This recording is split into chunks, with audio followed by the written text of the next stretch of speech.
Hello everyone, I'm here at RadFest 2022. I'm here with Dr. Jose Cordeiro.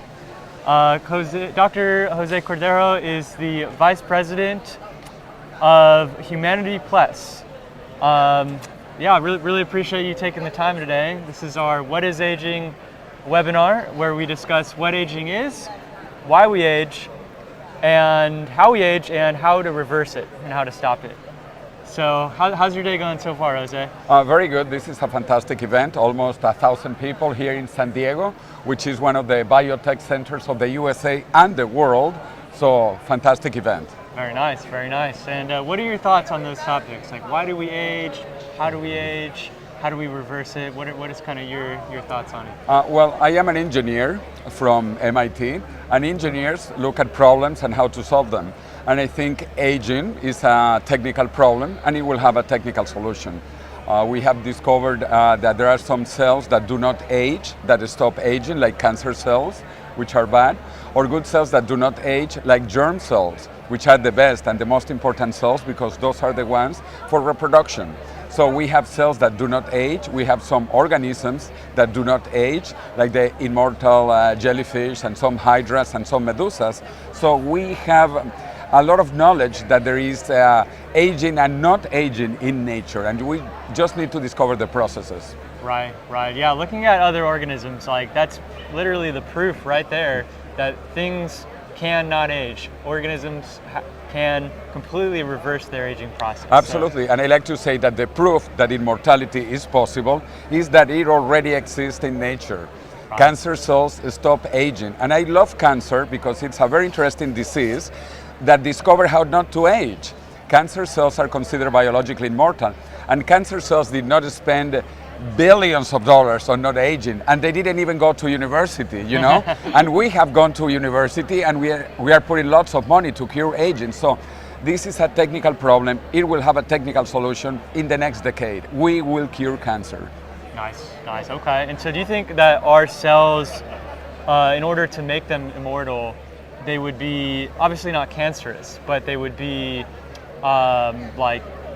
they would have their telomeres intact all the time, in the same way like cancer cells, they don't age, right? They just keep dividing. Would that be kind of how our bodies would be? Like our cells would continuously divide with no damage each time? Is that kind of your thought? Or? Yeah, I think that that's what we will probably end up doing, but there are so many things that we are discovering. Obviously, telomeres are fundamental, but also there are other gene therapies that we can use to change some of the aging genes, if you want to call them, the 4 Yamanaka genes or Yamanaka factors. You know, the Japanese scientist Shinya Yamanaka, he got the Nobel Prize in 2012 for discovering these 4 genes that control aging. So aging is flexible, aging is reversible. Also, different species have different lifespans, even among mammals. Like a little mouse can live about 2 years, but a big whale lives 200 years. Yes. So we are in between. We are in between the mouse and the whale. Very dependent on the size of the species and the underlying biology of that species. And also other animals. Sharks can live 500 years. Clams, 700 years. And trees even longer. There are trees that are 5,000, 10,000 years old. So we are learning a lot about biology, and this is relatively new. That is why this is the most exciting field to be in there today. And also this will be the biggest industry in the planet in 20 years, bigger than anything that we have ever seen. I agree, because the market is so big. I mean, every single person on the planet is aging, and everyone, as much as some people will try to say that they'll try to portray aging as a good thing or that they want it, the parts that we define as aging are the parts we actually don't want. And even the industry today, I mean, skincare and Botox and these things, they're to make you look younger, and it's already a massive the cosmetics industry that doesn't really do much to stop aging is billions and billions of dollars. Covering up the aging process, right? So this is going to be big, the biggest industry ever seen by humans.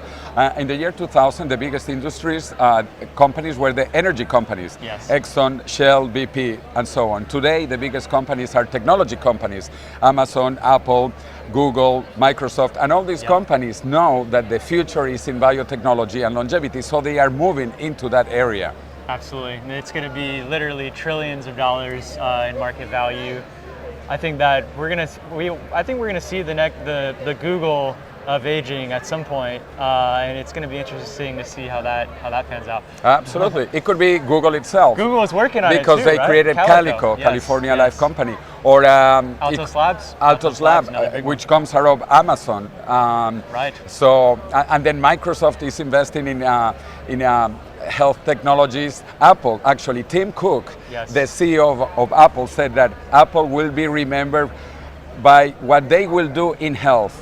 They really are becoming health companies, the big tech. And there's so many companies now that are spawning all around the world, from the UK to Spain to Russia, Africa. We're seeing this global phenomena, and people really is coming, up and saying, look, like aging is a disease to some degree. And the mother of all diseases. Mother of all diseases. It's a driver of all age-related diseases, for sure. And now that we're peeling back the mystery and we know it's reversible, let's see if we can reverse it. We will, my dear Ageless partner. Absolutely. Thank you. Really appreciate it. Thank you. Dr. Jose. Thank you. Thank you. What do you think the maximum lifespan